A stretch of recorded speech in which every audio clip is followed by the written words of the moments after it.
Welcome back to the Geekscape Book Club. It might feel like we're just returning after a brief commercial break, but it's been a moment. And we are back with Dark Web, which we'll talk about in a moment. I'm Christian Bladt. Look over that way, right there. It's old webhead himself, Count Eric Conner. How are you, sir? I am doing well. How are you doing this fine, whatever date we're supposed to say it is? No, it's all right. It's live. People listen to the archive afterwards, and I would say that shockingly, both my professional life and personal life are at a 9. So yeah, Fantastic. so very excited to be able to report that. So Dark Web is one of the newest storylines that we've tackled, and I stumbled across it because they had it at our local library where we recommend everybody look for any of the books that we do here on the show. So this is so recent is that it was originally published in 2022, and the trade paperback that I read for Dark Web was released in 2023. So it lists itself as a spiritual successor to Inferno from the late 80s, which was a massive Marvel crossover back when those were still relatively new. That it was after Secret Wars 2, but they started doing these every year in the pages of X-Men books, and sometimes they started bringing in others. But that Inferno, I am a much bigger fan of, but I found some interesting quirks to this story.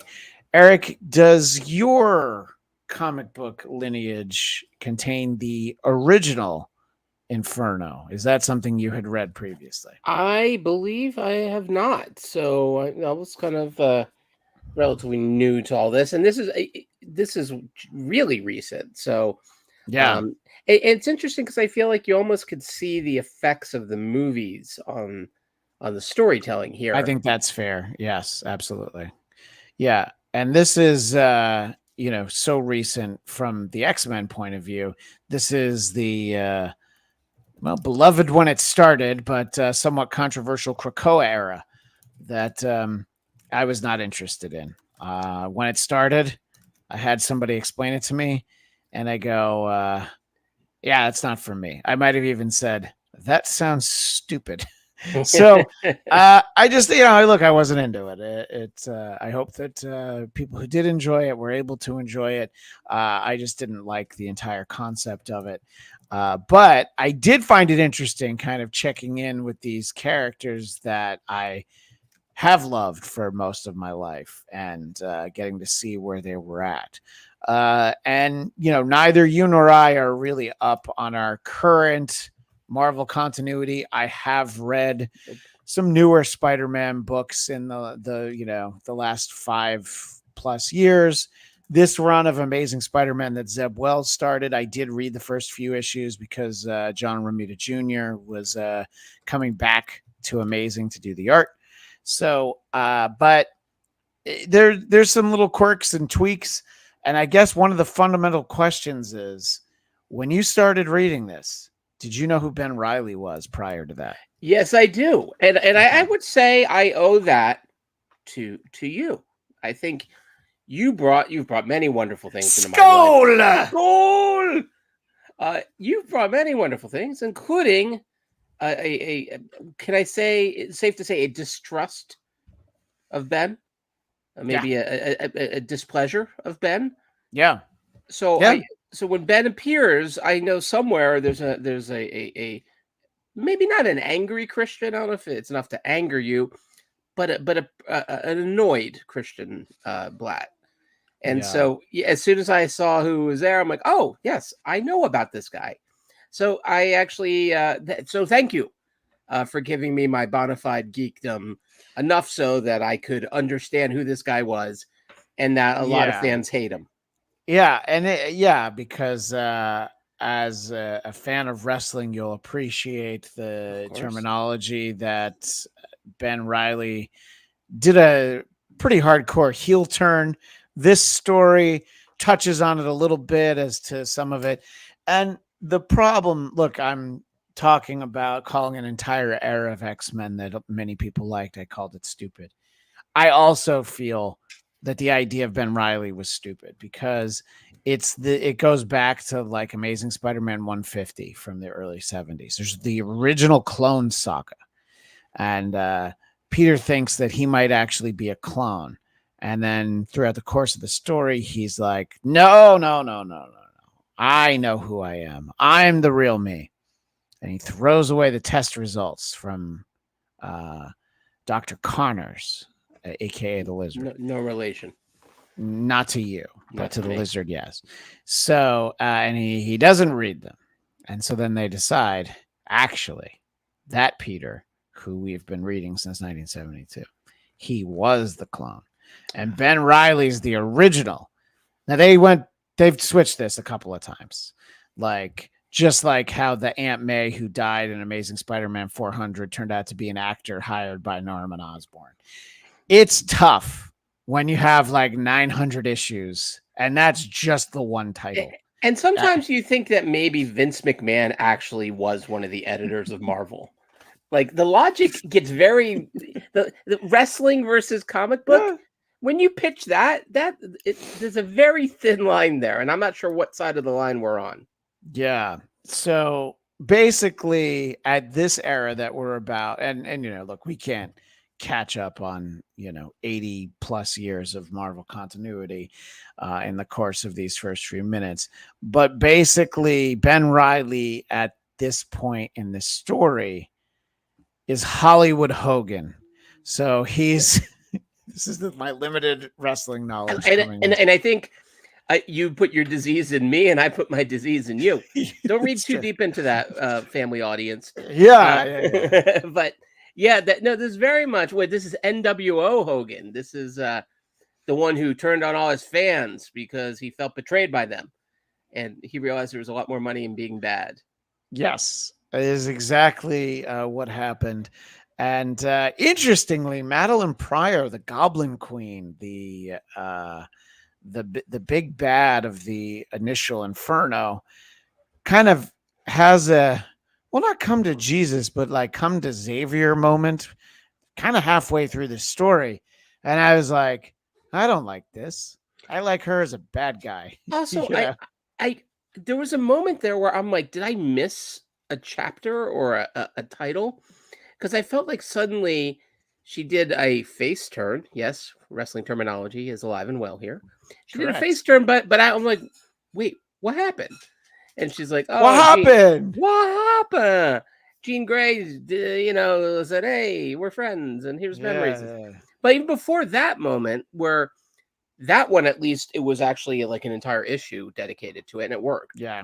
But there was a moment, do you know what I'm talking about? About halfway through. I do, and I'm not sure that the trade paperback collects everything that was in the story. So sometimes that can be a little bit of an issue. Like when I read Crisis on Infinite Earths, it collected the 12 issues and none of the crossovers. And for the most part, it works. There are a couple of times where you go like, well, where'd that guy go? And oh, so we're just doing this thing right now. And I do appreciate not making these things into omnibuses, because this collects. So there were 2 one-shots. Their Dark Web was bookended by Dusk and Dawn, and then it was an Amazing Spider-Man. But then it also went over to Venom, and we do read a Venom story. But I feel like they kind of backtrack. It's almost like a Quentin Tarantino movie. You're like, oh, we're backing up to go to the Venom story. Very cubist. Yeah, and there was a limited series called Gold Goblin, Mary Jane and Black Cat, Dark Web Ms. Marvel, and Dark Web X-Men. There's also issues of Amazing Spider-Man. They had a Dark Web finale and multiple Dark Web Ms. Marvel and lots of crossovers. And I think that they skipped some stuff along the way. There was only so much. That would make sense. In fact, in some ways, now you say it's like, well, duh. Yeah, of course. Right. How did I even not put one and one together? It's like, yeah, because there's definitely some holes along the way. Although I do think this collection did a nice job of threading a fair amount of it together. Mm-hmm. I wouldn't minded. Weirdly enough, I just saw the tennis movie Challengers, which was non-linear, and they did a really nice job of sort of keeping you straight on where you were in the timeline. So, and it was very simple, just a little title saying, 5 years ago, 2 months ago, last Yeah. night, and then honestly, it needed that.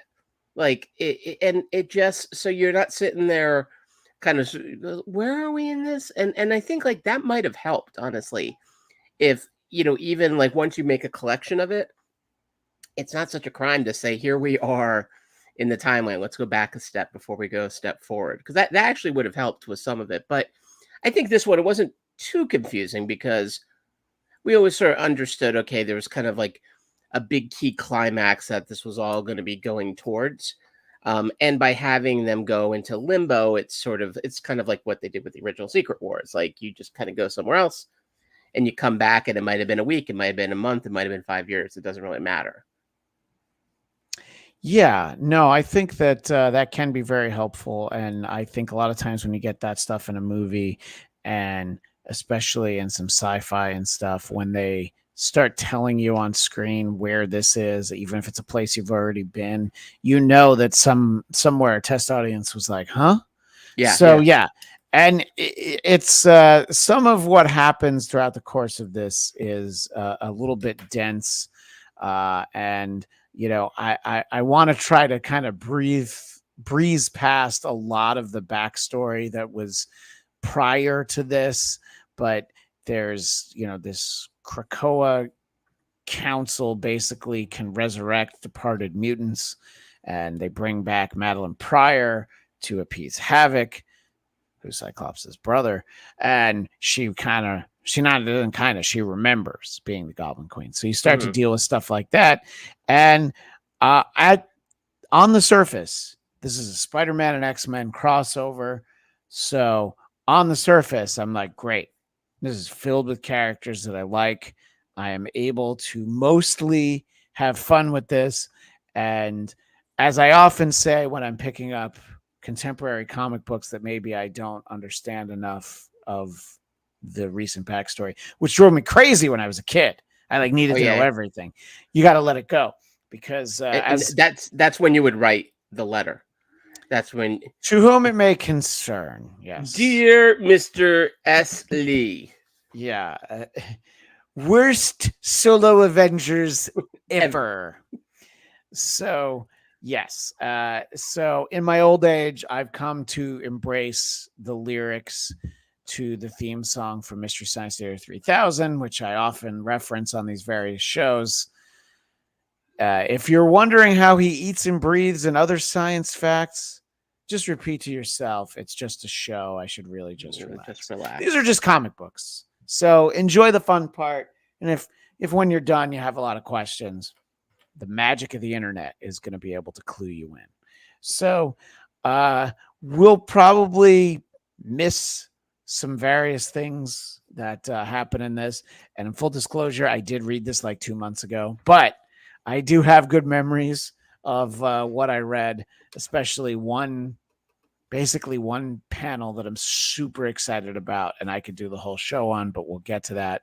Fortunately, when Eric reads, he sends me a lot of artwork and highlights from along the way. Appropriate artwork,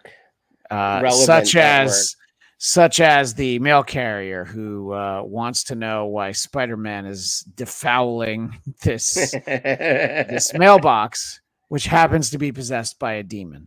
So if you haven't read this story, you're already getting a vibe for what's going on. That's sort of and that was relatively early in the series. And I was curious, sir. What was your take on all that? The inanimate objects coming to life and having like this sort of almost Ghostbusters-esque vibe to them. Well, I think that is what you get when you bring Spider-Man into this world. You kind of need to have that feel.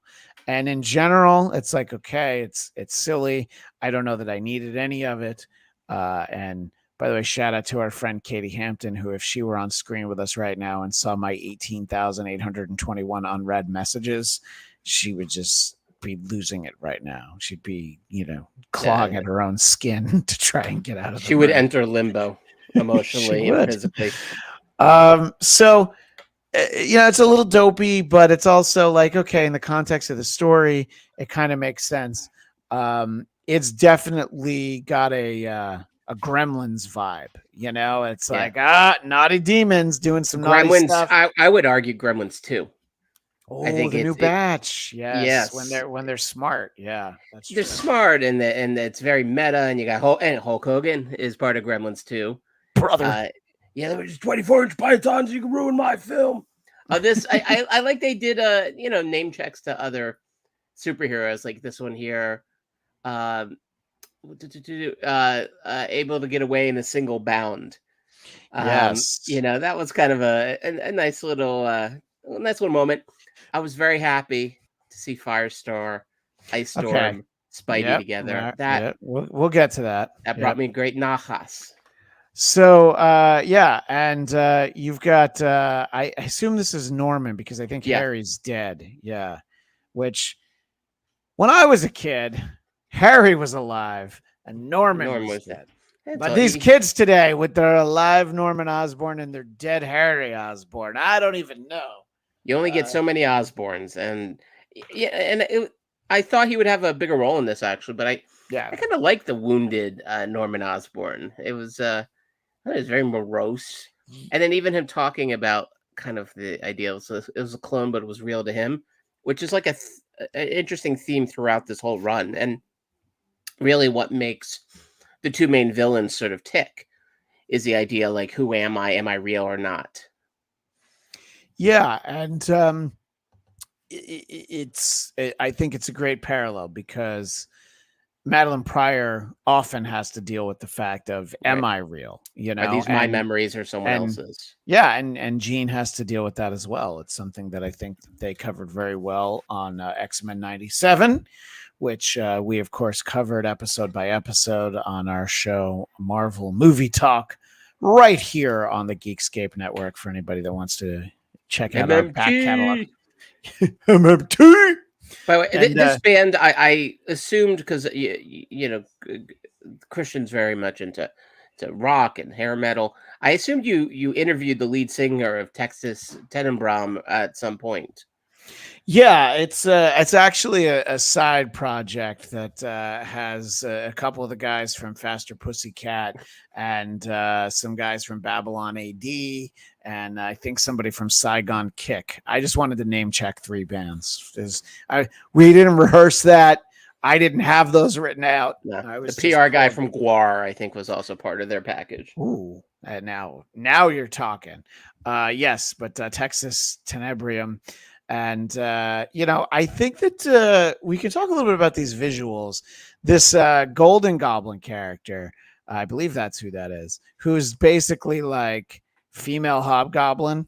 Yeah. I'm like, okay, I'm kind of into it. I like the look of the Hobgoblin. I mean, the Hobgoblin took the simple concept of Green Goblin, made him scarier, and to me a little cooler because I started reading Spider-Man comics in the era of Hobgoblin. So Green Goblin was like the stuff of reprints and flashbacks. Right. And what were you going to say, sir? Yeah, and when also one power she has when she has these different masks and she puts them on and keeps alluding to Frankenstein, and so she'll put on a wolf mask and become almost like a wolf man, or a Frankenstein mask and later become the monster.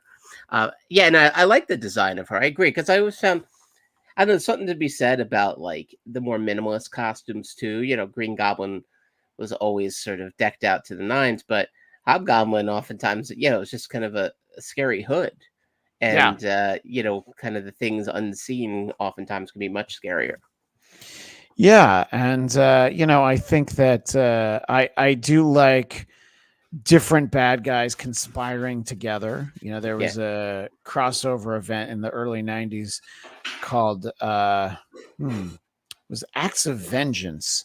And it was a simple idea where all the supervillains were like, we're always tired of getting beat up by the same heroes that we always fight. So they went and fought different heroes for a change. So that's why you have the X-Men dealing with the Mandarin instead of Tony Stark. And there's the space for interesting things. So I think as cartoony as like your Legions of Doom or your Brotherhoods of Evil Mutants can be, I think that I kind of like that. I'm always a big fan of crossovers anytime that you can get it.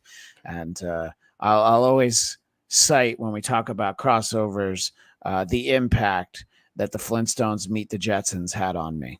And Wait, I like when villains sit at a table, like a conference table. That was one thing that was fun about the Legion of Doom. You got the sense they had agendas, and they parliamentary procedure, I assume.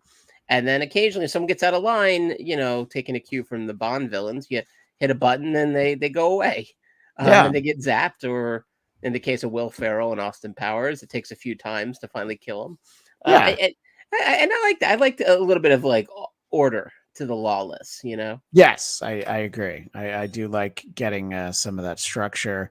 That's fun. And this visual for our video audience, we've got Spidey kind of looking down at some inanimate objects that are possessed. Oh, and he has a joke in the bubble where it's this is why I stay out of. I never go to Rockefeller Center Center around Christmas.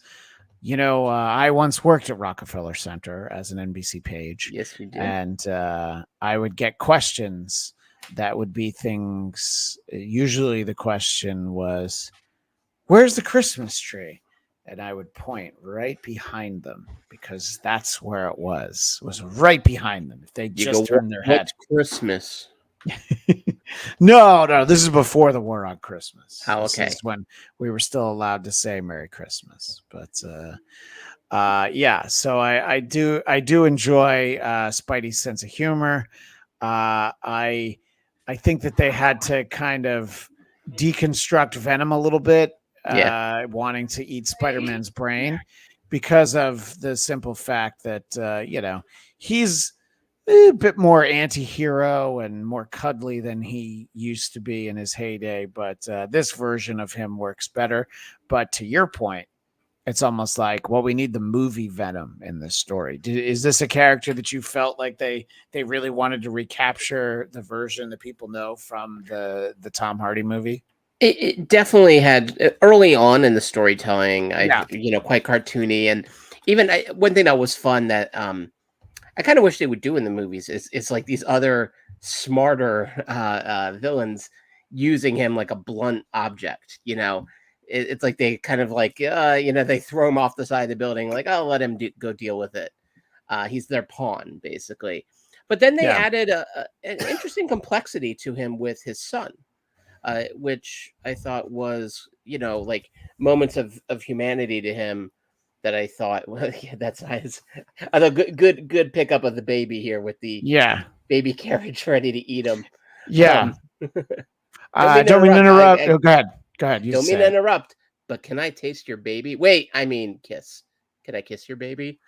Yeah, that actually did make me laugh out loud, especially. That was pretty funny. And then the mom, Harry, the stroller, tried to eat Tyler. Liar, you don't know that. Okay, fine, I did. So some of the humor worked. Some of it's a little juvenile, and other times it wasn't. And I found that was kind of maybe the thing I bumped a little bit on in the read of this was I found the tone of this thing shifted really dramatically. Now that's inevitable. You have a crossover, different artists, different writers, different characters, different worlds. But I found like the humor, it was where I found it kind of like sometimes got a little kiddie, a little bit more like the Disney Channel, or I guess it was Disney Channel. I have like the old Iron Man cartoons was a little bit, they were good, but they were a little bit more tailored towards a younger audience. I found some of the humor surprised me that it felt a little bit young, but then it would all of a sudden veer to something quite dark and actually unsettling. Yeah. So I found like the tone of this thing was really kind of all over the map, which I suppose I don't mind, especially if you have your Miss Marvel fans are one sort of side of the playground, and then the Spidey fans are another. But I did find it maybe needed a little bit more of like a uniform vision at the center of it, even if you're allowing the individual artists to go and play around as they would.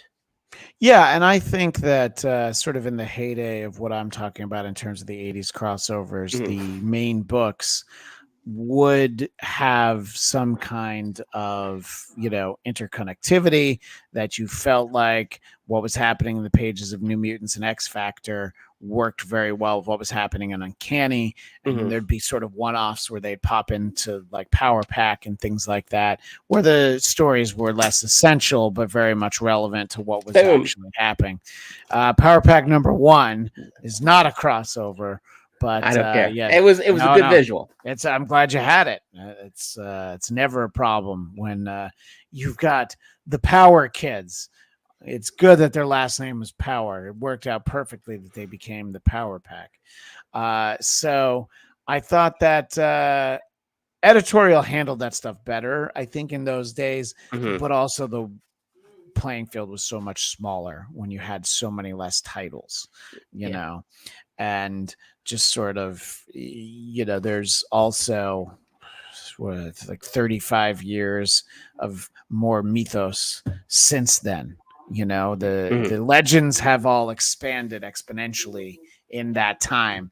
So I think that it's a little bit tougher to manage all of it. And this is an image that references what we were talking about, sort of the devolution, the disevolution. Don't take this the wrong way, but you sound dumber. We've never thought more clearly. And then, of course, this What's is he the. what's he holding up? I'm not actually sure what those Damn are. it. So Are one reason those? I took the screen grab of this, is it bacon slices? Is it leeches that I dried out after being salted? see. I thought those were past costumes. That's what I thought when I read it, but now I don't know. Well, Uh, those just look like meat hangers then. I mean, that how yeah. you I know that sometimes the costumes can grow and embiggen, but I didn't quite buy that. No, I don't know that I did either, but I'm glad that Venom hasn't outsmarted high pitched sounds. That's something that continues to work, week to week, month to month. And the idea that Christmas trees would have a particularly annoying high pitched sound. Yeah. Uh, Yeah, exactly. And, Part of the attack on Christmas. exactly. Once again. And the Ben Riley versus Peter, it's a bit of a letdown because I always feel like Peter's the real Spider-Man, so he should be able to, pummel any pretender to the throne. And let's kind of move on for a moment to. I think that that's the conclusion of the first package of images that were emailed to me. What's something that you want to tackle next while I load up the next batch? All right. Well, one thing I found, weirdly distracting was I don't know, the Goblin Queen's how do I put it delicately? Her bosom seemed to Yeah, change in every single issue depending on who drew it. And there was one screen grab I got that was like, oh come on, it's especially because we've had such wonderful talks about how characters are sexualized in Marvel. Via when we've talked about the Claremont yeah, run. and yes, yeah. Go ahead. I'll finish your thought, but Yeah, no, I'm just saying, I like, think this I might be the image you were talking about. oh And yeah, it, and yeah, it, yeah, and even if it's not, it certainly. I was going to say it makes the point, but I guess it makes the points. What were you hey, going to say? So yes, the sexualization. Uh, sort of it being the interesting combination of the Claremont run, where right, you have these strong, hugely empowered women that also are hugely endowed, yeah. because of the nature of comic books. And listen, I mean, they're the things we won't admit, right? As a 50-year-old married heterosexual male, I, do I mind this? On one hand, no. On this other hand, as a man who's trying to raise two sons to be respectful, not view women as just sexualized all the time, like, no, this is ridiculous. And I think also too, it particularly is because I wasn't thinking like the way they were drawn throughout the titles was completely like it didn't bring any real sort of attention to the sexuality. It was so much about power, so much about character. And so to have a moment like this, I was kind of like, oh come on. And really to think about how Chris Claremont's talked about how he was always pushing to give more agency to these female characters. And so the fact that this comic came out was, I'm so sorry, Christian, was it last year or the year before? 2022 was when Okay. the issues were published, and then the collection came out last year. Yeah. Okay. So 2 years ago, I was I did shake my head at this moment because I it's kind of like I expected more, I have to say. And Sure. maybe it is because I'm not a young man no more, but I think what it does, it hurts the storytelling. It's in essence pulling us out of the story in ways that completely this added nothing besides making maybe some horny folks a little happy for a panel. Yeah. But at what cost, Christian? At what Well, it's a good cost? question. Now, look, I grew up in the age of the Marvel swimsuit special, so I think that When are we going to have the Marvel movie talk swimsuit special? I've got a one piece I've been ready to rock for a while now. as soon as someone other than you expresses interest in the Marvel movie talk swimsuit special. Now I just feel So small. yeah, well, maybe I've been hitting the gym a lot, so maybe I'll be able to get out there sometime soon, and sometime in the near future. Look, it's not a bad point, and in so many ways, comic books are so much more evolved than when I was reading them as a kid. Sure.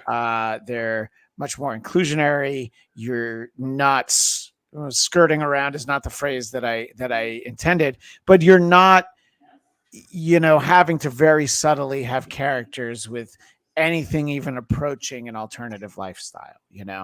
The fact that the story couldn't be told that Mystique was essentially Nightcrawler's father because she's a shapeshifter, and Destiny is basically his mother. It literally was never in print during the Claremont run because you couldn't tell the story that way. So you'd allude to things, and I don't think I ever even assumed it until Claremont actually explained to me in an interview, probably on this channel, and I'm like, oh. Yeah, all right. I guess that makes sense. So, it's very, so there's a lot of ways, but ultimately, I think that they know their core audience. Right. They are the young and also the young at heart. And I do understand this, these female characters, they're at least portrayed as strong women of differing degrees of character and power and abilities, and sometimes they need to basically put on a bustier and some kind of get up as if they were background on a Stanley Kubrick film from the early 2000s. So if you feel like your eyes are wide shut while you're reading this, then you're probably right. Well, did you ever go ahead. see? It's sort of again, it's the other comic book publisher whose name we often do not mention, but when they did sort of a shot-to-shot comparison of how Wonder Woman was filmed when it was Patty Jenkins directing her in Wonder Woman 1 in '84, And and then versus Joss Whedon, Zack Snyder, and how they filmed her. yeah, And it's really fascinating because in some ways, like the costumes don't look that different, and yet you could tell the gaze is different behind the camera. there are a lot more crotch shots, as I recall. Yeah, Upon rewatching the Snyder cut, I'm like, oh yeah, he does film her very differently. yeah, And look, there are some tremendous female characters in this story. Some of them are amongst my favorite characters. And we do get some Mary Jane. I'm a big fan of Magic with a K, Ileana Rasputin. Mhm. We get some of her. This was something that you pulled, which I actually thought was fun. Sort of this Peter basically having the day-to-day monotony of working in hell, and sort of the devil kind of looking like Anger from the Inside Out films. Yeah, You know, a touch of Hellboy maybe mixed in. yeah, like, but it's like the Lewis Black character from those movies. You know, he's just angry all the time. And Um, it becomes like his normal too, which is kind of yeah, fun. yeah, You and know, some of that stuff was just so weird and kind of fun that I was able to appreciate it. You also highlighted J. Jonah Jameson speaking to his bed. Come to bed, Jonah. I think I'd prefer to stand. You know, it was so like you can't there's stand all night. yeah, you can't stand all night. And the Spider-Man characters always more lighthearted and fun than the X-Men day to day. But and we do get some just really Oh, stupid interactions. Go I ahead. I know I gotta admit one of the reasons I did a grab of this was and I was hoping my dog maybe would on cue jump up because this completely reminds me of one of my dogs and how his tongue is always hanging out sideways. Yeah, yeah. So I got some Iggy Pop vibes from this. But I Also, enjoyed shout out this. to Dogpool because Yes, it's oh my god, yeah. How could I yeah, leave him out? But I thoroughly enjoyed this partnership. I have to admit, like this was kind of Deadpool Wolverine kind of territory in terms yeah. of the I agree. comedy. And it wasn't as cutesy or kiddie. I thought it was kind of fun. It was like I don't know, Spider-Man's Bizarro, basically. Which Yeah, I'm okay with. I kind of wanted a little more of him, to be honest. yeah, no, I think that dealing with some of the more absurdities are fun. Like you also have J. Jonah Jameson arguing with this like eagle Chicken head head. or whatever. Yeah, this chicken head. I'm not a human. I'm a demon goblin just like you, chicken head. And that's a perfect example. And I'll bring that image back up for a visual audience. That's a perfect example of like why I'm able to have fun with a story like this. There's a lot of stuff going on that it's like maybe you don't buy into it, but the strength of these characters Well, and look at the who, drawing of this too. yeah, Like, I mean, talk about like, and because the art veered wildly in this collection, yeah, but like J. Jonah Jameson's face and all the lines, and then like that single tear it looks like coming down Chicken Head's face. yes, I mean, this is just one of those like, even if you didn't see the titles, like the whole story is there in the drawing. yeah, no, and some of this stuff is great the way that they've expressed it, and that's the strength of having a 65-year history with characters like J. Jonah Jameson and obviously the heroes. And I think that they're definitely, because of the nature of a crossover like this, Eric, there's definitely times where my interest wanes a little bit, and I found that the actual Venom issues, I'm like, all right, can we get back to the main story eventually? Yes, we can. But that I think that in general it all kind of works. It's just that maybe that was a moment that I wasn't feeling quite as much. Did you find any characters, specifically my example being Venom, when I wasn't checked out. I didn't skip. I didn't speed read. But it's almost like you look at the clock when you know that school's almost over for the day. And then you look again a minute later, hoping that more than a minute has passed, but it hasn't. It's like I can feel how many pages I have left before I get to the next chapter. Did you experience any of that?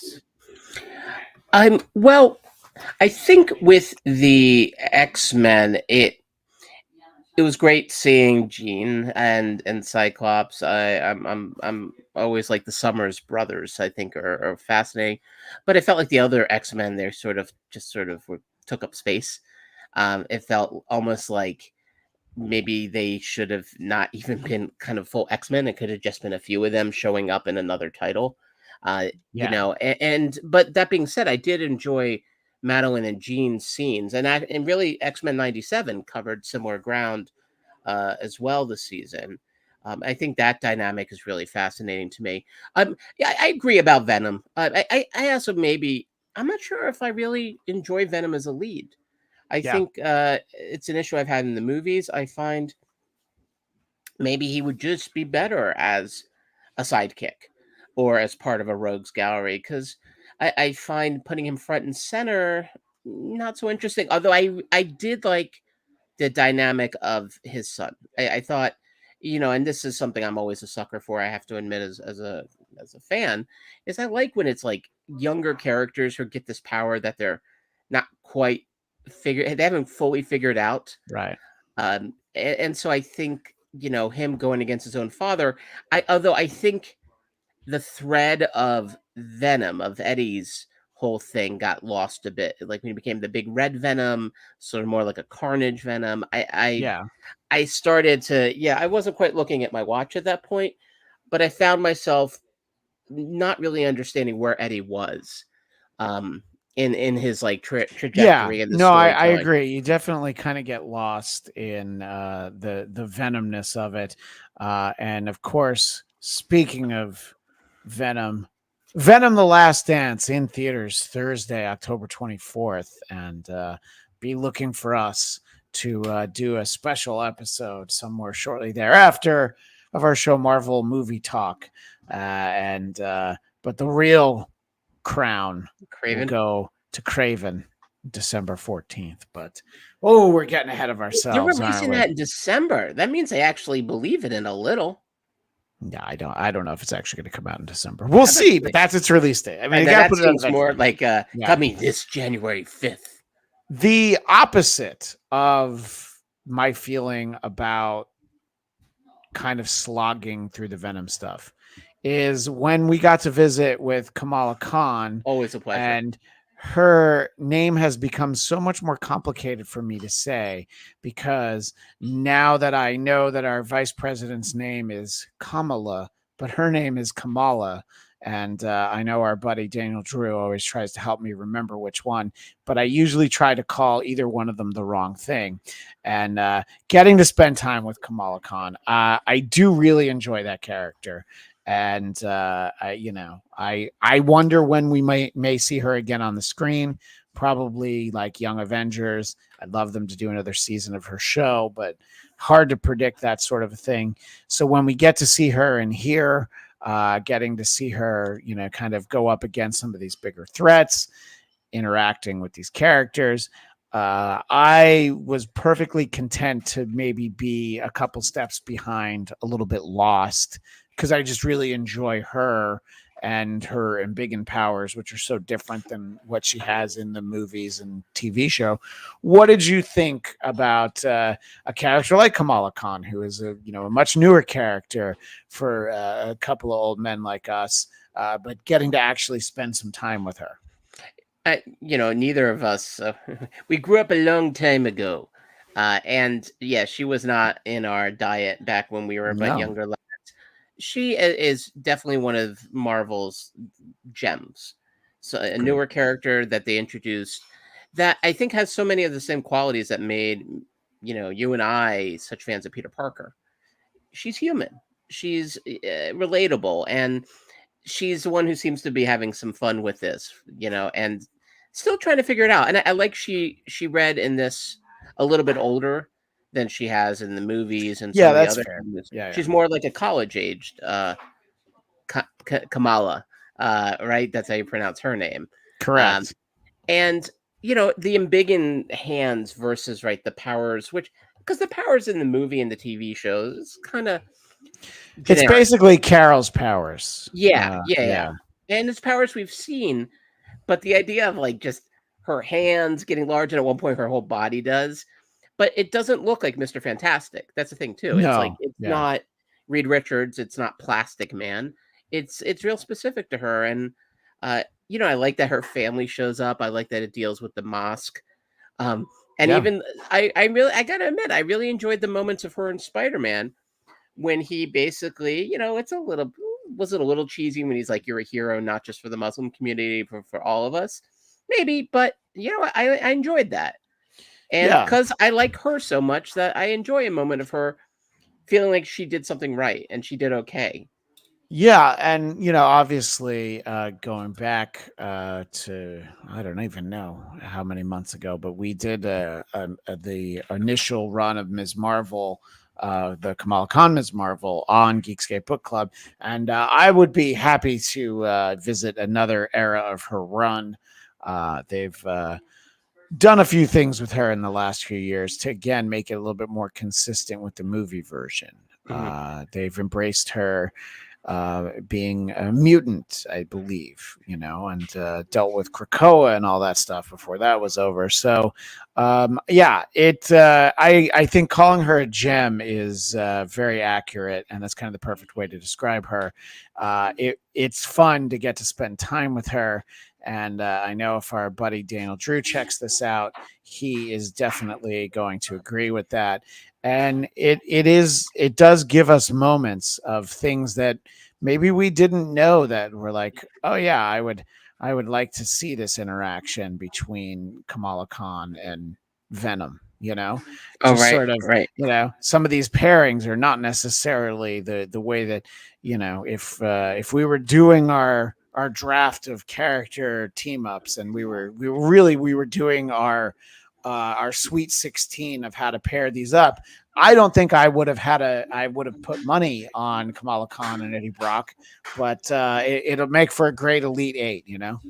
Yeah, and also too something about these scenes that I like was she was, and this is, I think this is Eddie's son, isn't it? I I think, believe so. Yeah, yeah, yeah. And so she's trying to stop him from doing something he's going to regret.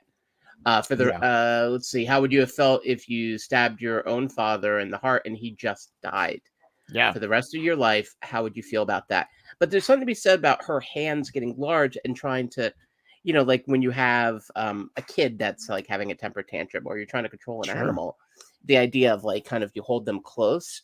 So yeah, this moment I thought particularly interesting, and again a moment where I was kind of enjoying this element of the Venom storyline, the idea of the bloodline, because again it goes back to that idea of one of the big overriding themes of the whole dark web series.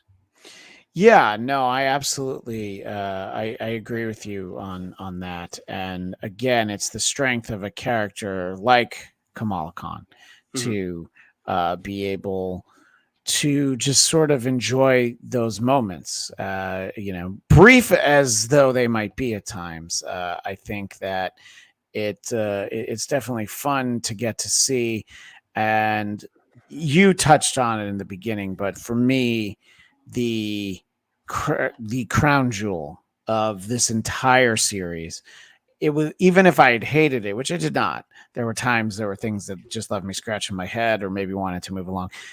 No matter how I felt about the rest of it, it all would have been worth it for Spidey and his amazing friends. No, Spider-Man and his amazing friends, not Spidey and his amazing friends.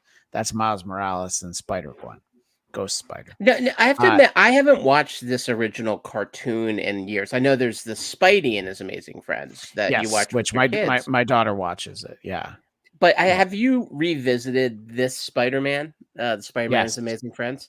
How does it yes. hold up? Not well, I can imagine. but the best episodes are one called Seven Little Superheroes. It has a lot of guest stars. It has Captain America. It has the Submariner. It has Doctor Strange.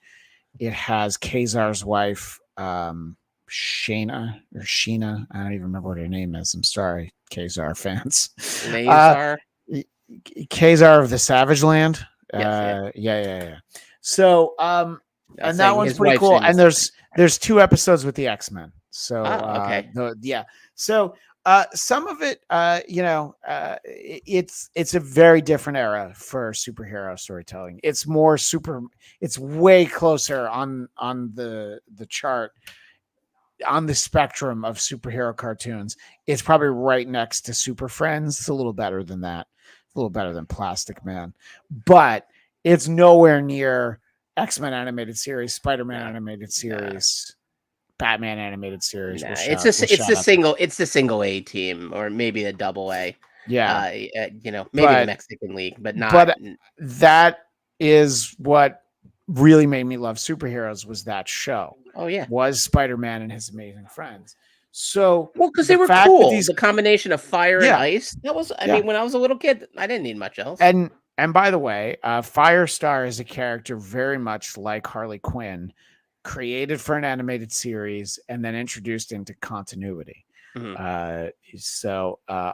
Uncanny X-Men 193, Angelica Jones makes her first appearance as a member of the White Queen's Hellions, and then she had a 4-issue miniseries that many people find to be a missed opportunity. It kind of put her on the bench for a little while, unfortunately, but and it's a character that I think does work really well, and I like the combination of her and Iceman, and it worked fine in the context of the story, but this is one of those ones where even if it didn't, you would hear no complaints, literally no complaints from me, because it brings back the memories of my childhood and getting Spider-Man and His Amazing Friends all running from the opening of the show. Yeah. And Aunt May's dog, Miss Lion, being one of the amazing friends. And well, Wonder Mutt in Super Friends still. Oh yeah. So many problems with that. I just getting to see these characters, because I can't imagine that even in comics it'll often make sense for the three of them to be together doing something. And in this story, don't they say let's never team up again? Friends? But he does call them his amazing. He does friends. call them his amazing friends. Yeah, you're right. You're absolutely right. He does call them that. But clearly, that was fan service of the highest degree, but a real specific fan service for I would say people our age. Yeah, I was going to say fan service in modern comics is very rarely for me. The movies, like we talked about some of the fan service in Daredevil, Deadpool, and Wolverine, basically being for people like us. And, the comics, it's usually like, well, we're not going to really refer back to something from 40 plus years ago. All right, let's do it, So, I couldn't have been happier with this. And even though you weren't that familiar with the show, you watched the show, just not recently, right? What, Spider-Man and His Amazing Friends? Correct, yeah. Oh, yeah. This is what I grew up on, too. I was always watching that as a kid. I just haven't seen it since I was a kid. Right. It's on Disney Plus, and I think you have to kind of choose carefully to figure out what you want to watch. There is an episode actually that's not on Disney Plus. Years ago, my wife bought them for me on Amazon, and I watched them all, and some of it was kind of fun. There's a Red Skull episode that has I think it tells it tells his story accurately. There's a lot of Nazi imagery in not a complimentary way at all, but I think that they probably now it's like that's for the History Channel, not for Disney Plus. So so some of it aged so poorly, and when you first asked that question, I kind of forgot. I'm only just remembering as I'm talking. Oh yeah, there is that one episode. But look, I mean, that's who the Red Skull is. Let's not pretend that he's not the guy who's trying to bring about the Fourth Reich. I mean, he's just like, hold on, that's Hydra, and Hydra kind of gets lost in the shuffle a little bit. The Hydra's more extreme than the Nazis in essence. So listen, I mean, I wouldn't be comfortable around the Hydras. I'd have to be careful about throwing the Yiddish around. And yes, right, exactly. Yes, you would just be up on the roof. Like, okay. I completely think, and feel free to disagree, I think this is a reference to John Lovitz. I want it to be, maybe I should say. Hello. All right. What is this? So this is I just wanted to eat people. Is that so wrong? Yeah, well that's his Harvey Firestein. But it has to be. I just want to be loved. Is that so wrong? Yeah, I think you're absolutely right, and that's actually why I shared it, because I'm like, oh yeah, I did love that this spoke to you in that way, that we got that, and I understand that I have a third batch and Oh, a it's a very fourth small batch. batch of Oh, they're well, very the small batches. Hey, listen, they are you do the batches you need, not the batches that I send. It's what you need. It's about your right. needs, son. Exactly, and I think it's important to share the third batch in the sense that it does feature a character we haven't talked about, Mr. Sinister, and He only shows up for a second. I mean, he might have yeah, been I in know. some more of the titles we didn't I, see. I think that's more setting up because they did do an actual Inferno, I believe. After this, they did Hmm. another Inferno, and uh, I tell you, Chris Claremont couldn't have been any happier when I said to him in an interview that yeah, I know they did Inferno again, and I know they did the Trial of Magneto again, but I've already read those, and I know that they were better when I read them. So no, I'm not that interested in the new Trial of Magneto. The retrial, the appellate court hearing, the trial of Magneto, not for what he originally stood trial for, but for kicking in a hotel room in Las Vegas and trying to get back his memorabilia, because he's very proud of the Heisman Trophy that he won. Eric Lenscher. Yeah, it's but some great imagery here, and we've got Jean basically slapping Madeline, Yeah. and we haven't talked enough about Ileana in this. So when we close, I'll kind of talk about her and what I like about her character and sort of the mythology they built around her. But they did give Madeline an opportunity to, like, she's gonna say it to me, my X-Men, and To I was just like, me. all right, I like that. Right now, okay, of what would you say is maybe it's Excelsior, but like what's your favorite, like, Avengers Assemble, Hulk Smash, it's clobbering time. Do you have a favorite It's clobbering, catchphrase? 100%. It's clobbering time because that's what it is. You Yeah. know, yes, Hulk smash that happens, but it's all Benji Grimm deciding, like, all right, I'm not built like a pile of rocks for nothing. Right, It's right. clobbering time, and look, that's the way they talk in the Yancey Street Gang. And yeah, I do love that. And uh, as we're talking about Ben Grimm, there, our buddy David Brody made sure that we all saw the set photo, the leak of the set photo of the Mhm. thing on set. Obviously, there's a lot of excitement about the Fantastic Four, but and I think that you're talking about sort of the very different art styles. This is almost like those special editions that are like painted, Yeah. uh, and Oh, we're just sort of dealing with I almost called that Black Ball, but that's Cyclops, isn't no, it? no, no, no, there's Cyclops, and then also I thought Havoc was Black Bolt, but it was Havoc. It was Yeah, I know. yeah, yeah, because they And had this. If you can go back one. to the dogs or before the Yeah, dogs? okay. The idea of how do they keep him from blasting everything with his eyes? He's surrounded by puppies, so that he doesn't open his Yeah, eyes. I How? do remember thinking that's so twisted.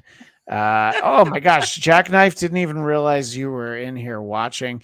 I do like Colossus by the White Wolf, and I believe Nightcrawler would say "Ongla Blech" or something that meant. I think it meant "Oh my God" or something. I might be There's wrong, also, but of course, oh my stars and garters. "All My Stars and Garters" is a fantastic one. That's very true. Yeah, but yeah, Colossus by the White Wolf is a good one, and Storm always had just some really cool sounding mystical Yeah, yeah. stuff that she would lean on. But yeah, the puppies to keep him from blasting, I Yeah, thought and was a the one really trying nice to go touch. get his visor. He's like, Yeah, "How's he doing?" Not great, and he takes a nap. yeah, Um, yeah, I did enjoy. exactly. I remember seeing as a kid. I want to say it was a bit on like SCTV involving a toilet that was like walking down the streets at night like a horror film, and this totally gave me those vibes. So again, some of this was really goofy, but then some moments did land for me. Avenge our fallen comrades, a bunch of Yeah, toilets. That Yeah, it's a, I laughed at that. I it's won't lie. it's like a very like Ren and Stimpy style Yeah, yeah, aesthetic. You know, it's this exactly. like demonic, but like definitely trying to speak to the children. And Idiot. also, this is our final images, and our apologies to our audio only audience. To our radio Some listeners, we to our apologize. radio listeners, call Yep. out Gonkwin You too. You too. 5679, and you'll be able to listen on the party line, and we'll be seeing you again later in the month. But this is sort of what you're talking about earlier. This is Madeline Pryor in her What Goblin Queen outfit or as as my dad would call it, her Gotkas, which is Yiddish for pretty much what it sounds like. yeah. Well, she's definitely got her gakkas out, and there they are. And yeah, I think that it is the classic look, so I do like that, you know. And she's back to being the Goblin Queen, and Ileana even says, "Hell, I almost took a knee," and that isn't even my least favorite Cyclops costume, not the one I'm always talking about. I'm All right, always no, talking I about know the this is one with one the you hate big, the one more. with the big dumb helmet. I don't love that one, but it's compared to the big dumb helmet, But it's a little bit better. now that I've been part of the Blatt team for a while, I knew as I was reading this, I'm like, oh yeah, Christian's gonna hate this costume. Yeah, but obviously, we're getting some Kamala, and it's almost like an anime style that she's presented in. Just some of the visuals really are great, and really getting to watch Kamala deal with all these demons. And they I send her did find that, back. yeah, They're so annoyed with her, they send her back willingly. I yeah. thought was That's a the whole great point, joke. is that they don't want to be with the cranky teenager. You know, I thought I live that. with two of them. I get it. No offense if you're listening, boys. I tell you. So yeah, and the initial Inferno is just sort of dealing with an uprising in Limbo, and Ileana Rasputin, magic of the New Mutants, trying to deal with it. Within a few years, they de-age her back to being a child, and they take the magic out of her, and that was a tremendous loss. I tell you, it didn't slow down my disinterest in the X-Men to not have Ileana around anymore. Her and Kitty as like these best friends. I always thought that dynamic worked really well. And, just sort of the horror of she steps into a portal, has a 4-issue miniseries, gets yanked back what feels like a second later to the X-Men, and she's a teenager, and basically this demon princess queen of Limbo having killed Belasco. It's a whole thing, and it's just such a dark, like, what she has to endure, and these evil versions of the characters. And we weren't really doing this show at the time. We weren't doing either of these shows, not you and I together. But say what you want about the New Mutants film that we got. Anna Taylor-Joy, aka the Queen's Gambit, as Magic, was great. I liked seeing her. I loved the Lockheed puppet. I love the fact that we got Lockheed, and it's kind of like, I think that this story and this usage of characters is far better than the New Mutants movie. I know, hot take, but I find it to be much more enjoyable than that. But there are times it is, you're talking about in some ways the characters reverting to their cinematic and on-screen sort of personas. Right. For me, this story was a little bit like when you watch the movies and you have to kind of, pick and choose, take or leave some things, try to forget entire series like Secret Invasion, things like that. And Steve Mayer's in here. How's it going, guys? Are you guys fans of the Fantastic Four? Yes, we are. We were talking about Ben Grimm before, and we're looking forward to the new flick very much. Eric and I are of the firm belief that there's only been one good Fantastic Four movie so far, and it is the Roger Corman produced version featuring our friend Joseph Culp as Doctor Doom. And on this channel, you can find an interview we did with him. Gosh, that was like 3 months ago now. Yeah. I don't even, where'd the summer go? I don't even know. But thanks for checking in, Steve. And I'll tell Steve, like I tell everyone else, please like, subscribe, and right down there. I have no idea if I'm pointing to the right place at all. For all I know, I'm pointing close cancel. enough. Yeah, and subscribe to Geekscape for this show, for our weekly Marvel movie talk show, which I will tease our new episode in a moment. Don't worry, you're not in it. You haven't forgotten to put something on your calendar. But do you have a final thought about Dark Web, Eric? My final thoughts are maybe a bit uneven. It doesn't have the sort of spine I think we've had in a bunch of other titles we've read as part of this book club. But it does remind you like how deep the stable is for Marvel. So even as, let's say, like some of the characters might be getting along in the tooth in the cinematic universe, I mean, just front and center, like Kamala Khan there you go, is a terrific character, and that idea of the Young Avengers. When I read something like this, that's when I get excited about the possibilities of that. The idea that like there are these like smaller characters kind of peppered throughout that could be really interesting to explore more, TV or film, either way.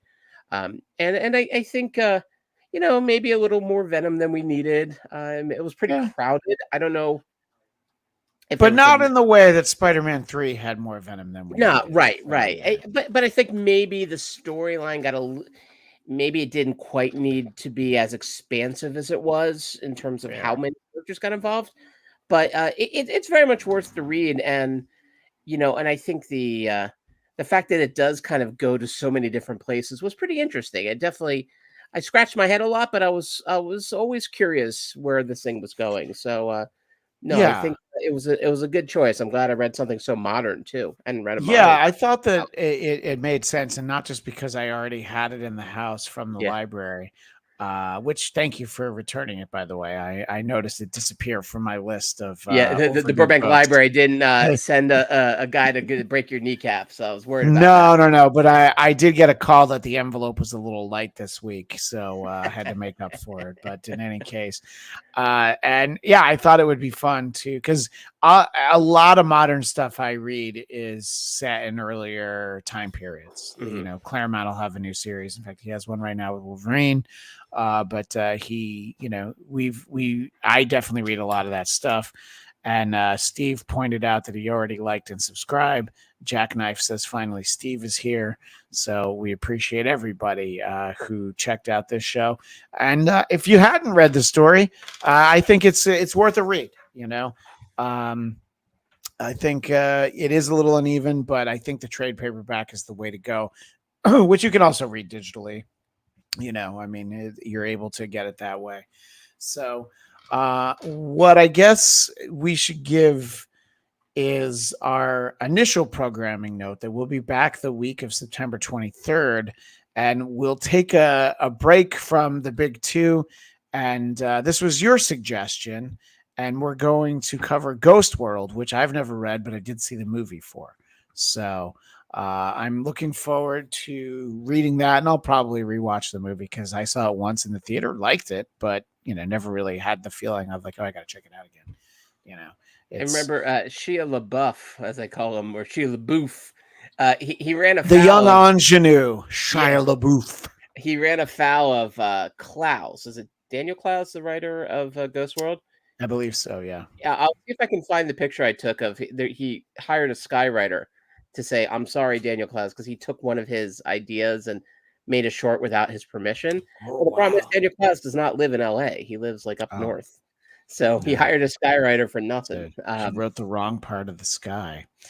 And I think two men of our age focused on a book about two 18, 19-year-olds females makes complete sense. Hopefully we can mansplain a thing or two about the story. Yeah, I might. You might have made me realize right now that I have to drag Katie or someone else into that one. So yeah, your wife. Bring your wife in. Let She her come to the dark side. She doesn't want to do this.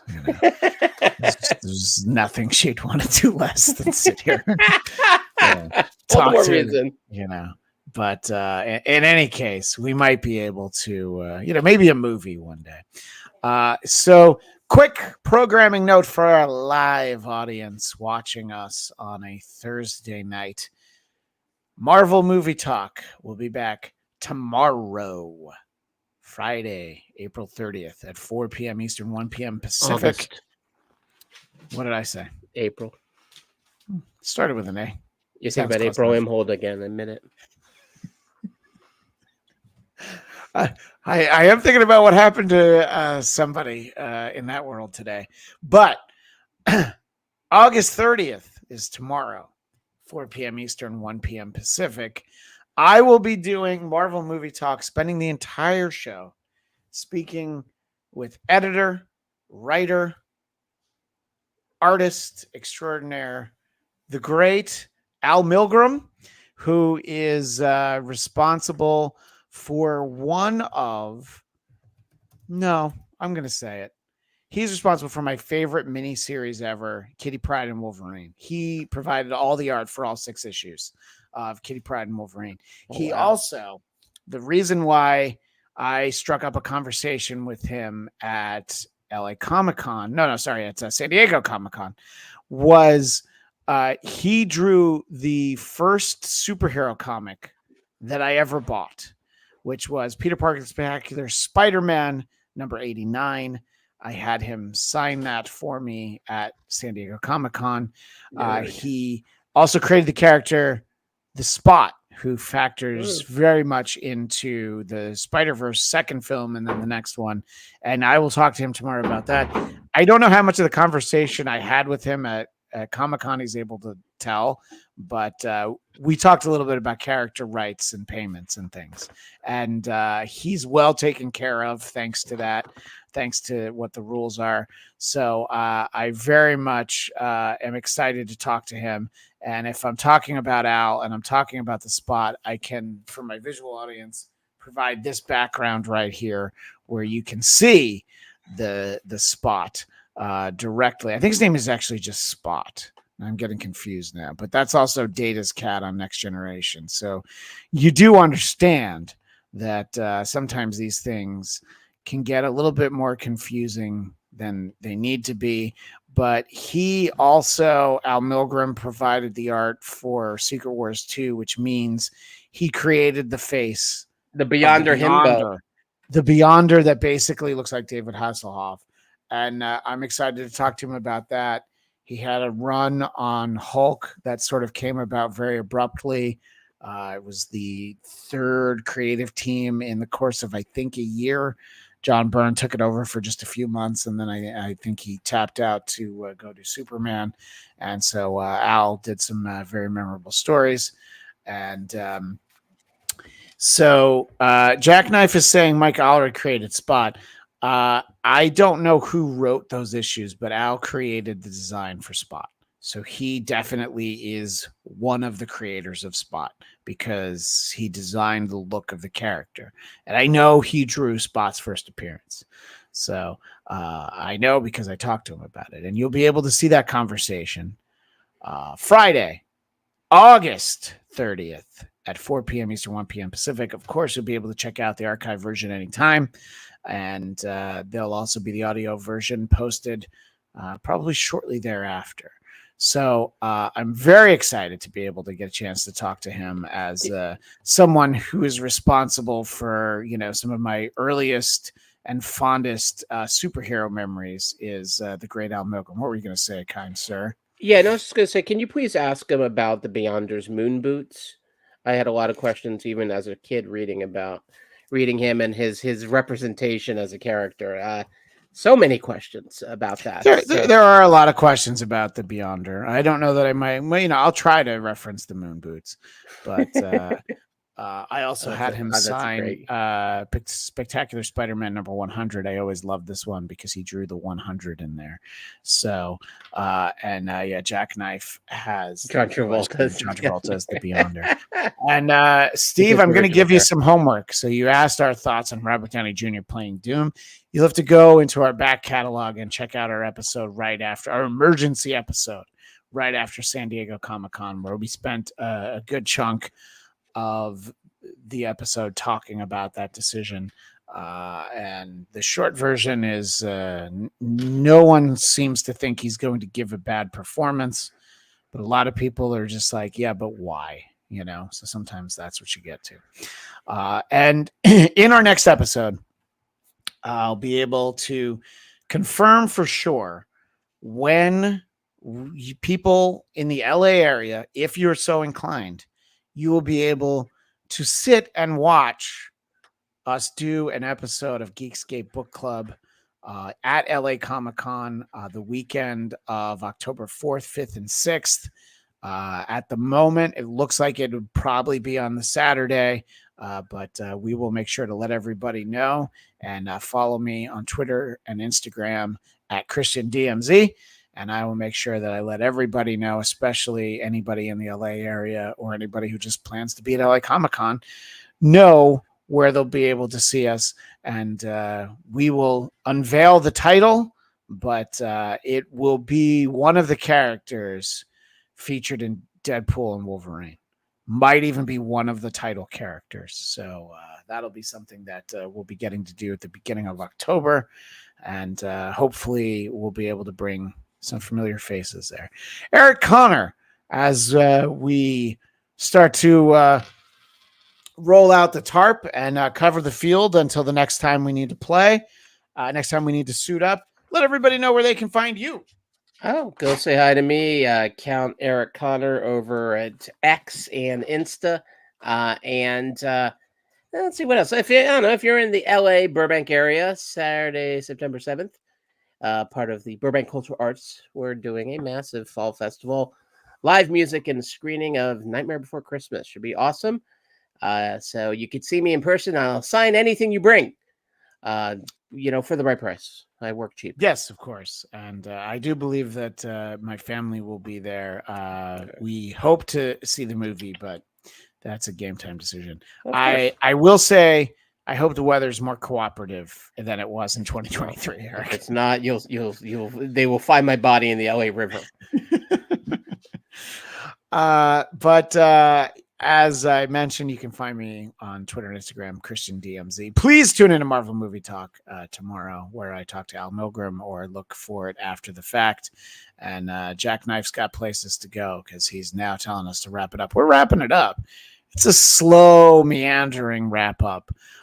So I hope everybody enjoyed the conversation about Dark Web, and anybody who hasn't read it, please check it out. And join us next month for Ghost World. And as long as they keep writing them, we'll keep reading them. See you in September.